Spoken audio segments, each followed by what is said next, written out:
اعوذ باللہ من الشیطان الرجیم بسم اللہ الرحمن الرحیم۔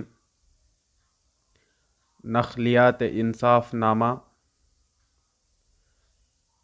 اور نیز نقل ہے کہ بندگی میاں سید خندمیر رضی اللہ عنہ نے اپنے فرزندوں میں سے ایک فرزند کے حق میں ایسا فرمایا، دیکھو کہ اس شخص سے کیا دین روشن ہوگا۔ اس وقت بندگی میاں سید محمود خاتم المرشد رضی اللہ عنہ کمسن تھے، اور نیز فرمایا کہ جو کچھ اوصاف اس فرزند میں پیدا ہوں گے بندہ بیان نہیں کر سکتا، اس لیے کہ ایسا نہ ہو کہ کوئی رشک کرے۔ اور نیز فرمایا کہ اس کو آزاردہ مت کرو، جو چیز کے کہتا ہے اور کرتا ہے، جو کچھ کے من جانب اللہ دیکھتا ہے کہتا ہے۔ اور نیز بندگی میاں بھائی مہاجر رضی اللہ عنہ کو بندگی میاں رضی اللہ عنہ نے فرمایا کہ سیدن جی کو ڈراؤ اور مارو، کیونکہ سیدن جی بچوں کو مارتے ہیں اور آزاردہ کرتے ہیں۔ اس کے بعد میاں بھائی مہاجر رضی اللہ عنہ نے فرمایا کہ آپ کس لیے نہیں مارتے؟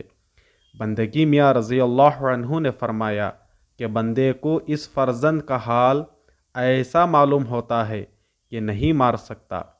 اس کے بعد میاں بھائی مہاجر رضی اللہ عنہ فرمایا کہ چند روز ہوئے کہ ہم کو بھی اس فرزند کا حال معلوم ہوا، اس لیے ہم بھی نہیں مارتے۔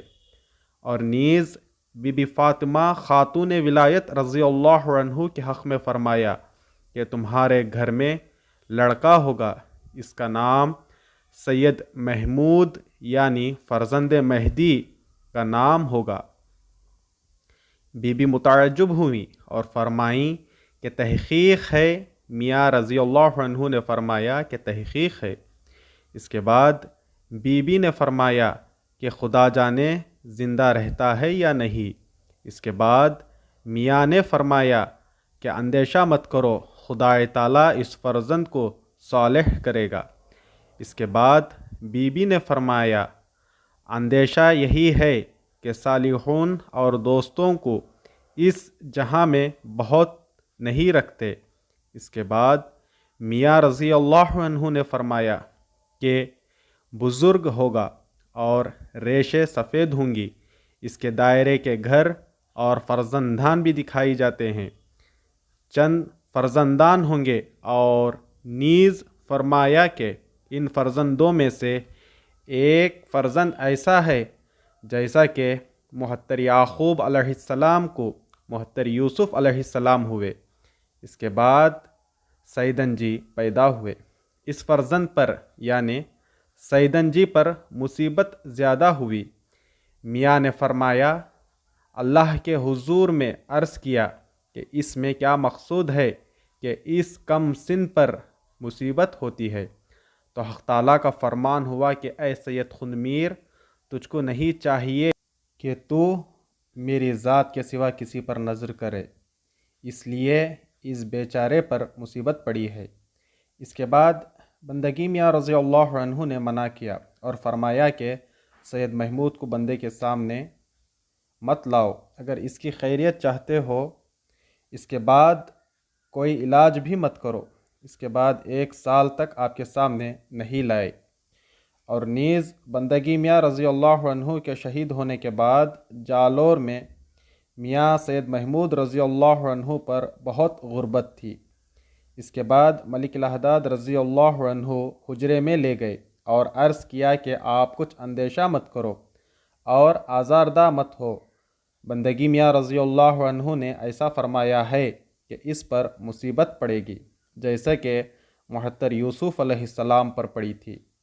اور نیز شہادت کے بعد جالور میں آپ نے ایسا معاملہ دیکھا کہ بندگی میاں رضی اللہ عنہ فرماتے ہیں کہ سید محمود جماعت سے نماز پڑھ۔ اس کے بعد آپ نے عرض کیا کہ ہم کو قرآن یاد نہیں اور نہ میں کچھ پڑھنا جانتا ہوں۔ اس کے بعد میاں رضی اللہ عنہ نے تاکید کر کے فرمایا کہ تمہارا اس میں کیا مقصود ہے؟ خدا تعالیٰ پڑھائے گا۔ پس جب آپ نے جماعت سے نماز شروع کی تو تمام قرآن کو ختم کر دیا۔ معاملہ بندگی ملک الحداد رضی اللہ عنہ کے حضور میں عرض کیے۔ بندگی ملک رضی اللہ عنہ نے فرمایا کہ بندگی میاں رضی اللہ عنہ نے تمہارے حق میں جو کچھ فرمایا ہے تمہارا حال اس سے بہتر ہے، اور نیز میاں سید محمود رضی اللہ عنہ نے جالور میں معاملہ دیکھا کہ شب معراج میں مشغول ہیں، دیکھتے ہیں کہ اس عالم کی بالکل خبر نہیں اور تمام ستارے روشن ہو چکے ہیں اور ستاروں کے شعلے اپنی طرف آتے ہیں، اور اس کے بعد دیکھتے ہیں کہ ایک چاند ظاہر ہوا، اس کے بعد دوسرا اور تیسرا، اسی طرح 14 چاند تک ظاہر ہوئے، اور آسمان اور زمین میں تمام عالم روشن ہو چکا ہے، آسمان کے دروازے کھل گئے ہیں۔ اس کے بعد ایک نور کا مینارہ ظاہر ہوا، اور اس مینارے پر ایک تخت ہے، اس پر مجھ کو بٹھائے اور بلندی پر لے گئے۔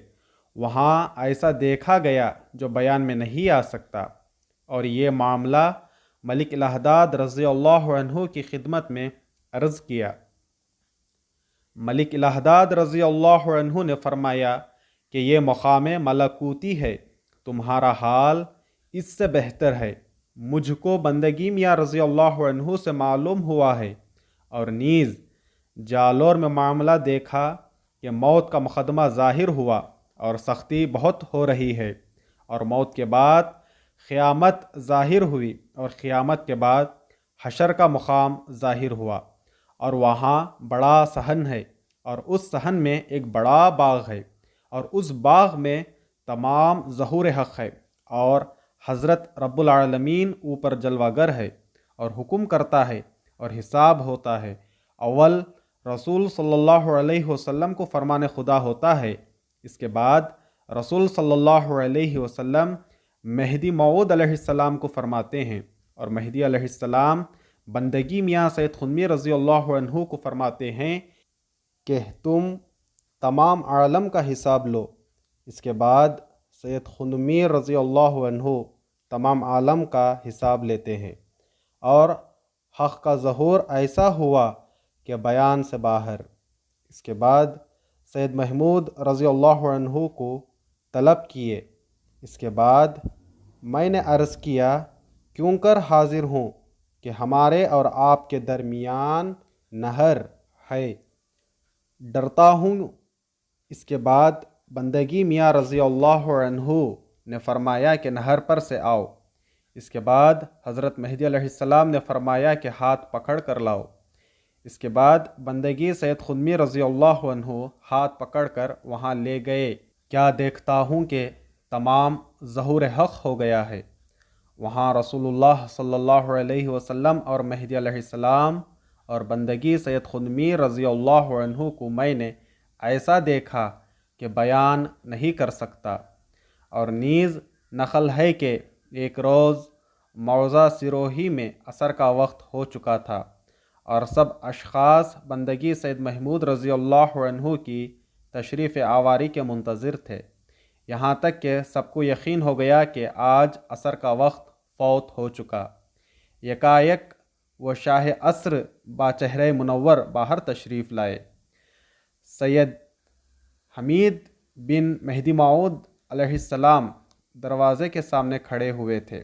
عرض کیا کہ سیدن جی آج عصر کا وقت فوت ہو گیا۔ اس کے بعد بندگی سید محمود رضی اللہ عنہ نے فرمایا کہ اے سید حمید، ایک بار دیکھو کہ شاید آفتاب ہوگا۔ اس کے بعد کیا دیکھتے ہیں کہ پہاڑ پر آفتاب کے روبرو ابر ہے۔ سب خرد و کلا نے دیکھا۔ اس کے بعد میاں سید حمید رضی اللہ عنہ نے کہا کہ سیدن جی کیا تعجب ہے کہ جس کے ہاتھ میں کل تصرفات ہیں، اس کے لیے پھر آفتاب کو پھر لانا کیا مشکل ہے۔ اس نقل کے ناقل خود میاں سید حمید رضی اللہ عنہ ہیں۔ انصاف نامہ باب 17 صفحہ 325 تا 328۔